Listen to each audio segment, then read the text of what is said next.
Γεια σας και πάλι. Σήμερα λοιπόν στην εκπομπή Ο Εξεγερμένος Έλληνας θα σας δείξουμε πώς μπορεί να καταστρέψετε τον καναπέ σας ή κάποιο άλλο οικιακό είδος για να αρχίσετε τη διαδρομή σας προς την επανάσταση. Καταρχάς χρειαζόσαστε μερικά αξεσουάρ. Χρειαζόσαστε τον καναπέ που έχετε επιλέξει να καταστρέψετε, σαν δείγμα διατηματιδίας προς το κοινωνικό παρόν που διανέουμε. Έπειτα χρειαζόσαστε οπωσδήποτε ένα συνεργάτη, ο οποίος είναι η παρέα σας και με τον οποίο θα κάνετε όλες αυτές τις σημαντικές επαναστατικές πράξεις μαζί. Κατά δεύτερον, χρειαζόσαστε μισό μπιτόνι βενζίνη, το οποίο πρέπει πάντα να φυλάτε σε αποστασία ασφαλείας, άπαξ και αρχίσετε να κάνετε τέτοια πράγματα.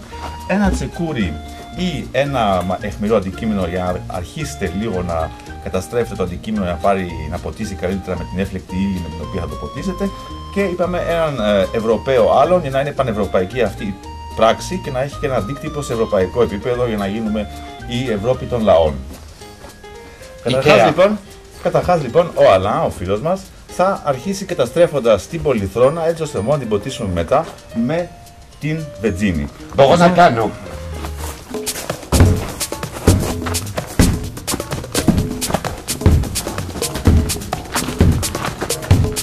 Όπως βλέπετε πρέπει να προσέχετε με το αντικείμενο, επειδή είναι αρκετά αιχμηρό, να μην χτυπήσετε. Και ένα πάρα πολύ καλός τρόπος ώστε να μπορείτε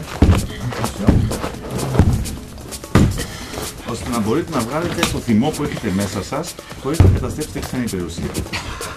Τόσο θερμά. Ίσως πρέπει να διαλέξουμε κάτι άλλο, πες το φωτικό στο κούπρο. Αφού έχετε ξεβγάλει όλη την επιθετικότητα και τον εκνευρισμό σας, πλέον μπορείτε να κάτσετε να σκεφτείτε, να κάνετε ένα τσιγάρο και να σκεφτείτε αν θέλετε όντως να καταστρέψετε το υπόλοιπο σπίτι σας ή όχι. Αν είσαστε όμως αποφασισμένοι να προχωρήσετε, πρέπει να συνεχίσετε να κάνετε τις ζημιές, έτσι ώστε να όντως να ποτίσει και να καεί καλά. Καταστροφή, ολόκληρο καταστροφή. Έπειτα παίρνετε το μπιτόνι βενζίνης. Λίγο λάδι, ριγάνι Και το περιλούτσο με βενζίνη. και λίγο μουστάρτα. Θα κάνετε ένα ωραίο καναπέ με καβιάρ. Αφού έχετε περιλύσει λοιπόν την πολυθρόνα σας με το έφλεκτο υλικό, είστε έτοιμοι να βάλετε την φωτιά σας. Πρέπει να σκεφτείτε ότι το έφλεκτο υλικό καίγεται πάρα πολύ γρήγορα, να είστε προετοιμασμένοι να πάρετε την απόσταση, να μην καείτε ζωντανή. Ο σκοπός είναι να δείξετε τη δυσαρέσκειά σας και να απαλλαχθείτε από την τυραννία των μίντια και του καναπέ και της αποβλάκωσης που αυτό παρέχει. Προχωράμε με την φωτιά.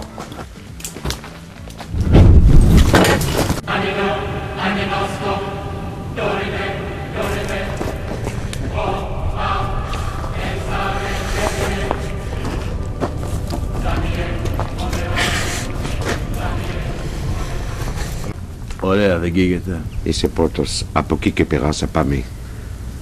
Στις τηλεοράσεις. Στην τηλεόραση. Να δεις πως σκάει. Και μυρίζει επανάσταση, αυτό μου αρέσει. Θα σας δείξουμε πώς μπορείτε να κάνετε εκρηκτική τηλεόραση που σκάει ή τηλεόραση ενιδρίο. Τηλεόραση εργοτέχνης, fixed όμως, δεν θα είναι πια η οθόνη, θα είναι ή τηλεόραση φωτιστικό. Συγγνώμη, σε έκασε το Μέγκα. Μέγα τηλεόραση φωτιστικό. Ναι, μπράβο, αυτό είναι. Και αυτό θα είναι... κάνουμε τηλεόραση Sky. Ναι. Και... Αυτά. Ναι. Μπράβο, αυτό είναι καλή ιδέα. Την άλλη εβδομάδα πώς Sky τηλεόραση. Ελάτε μαζί μας, μην το παραλείψετε. Ευχαριστώ πάρα πολύ.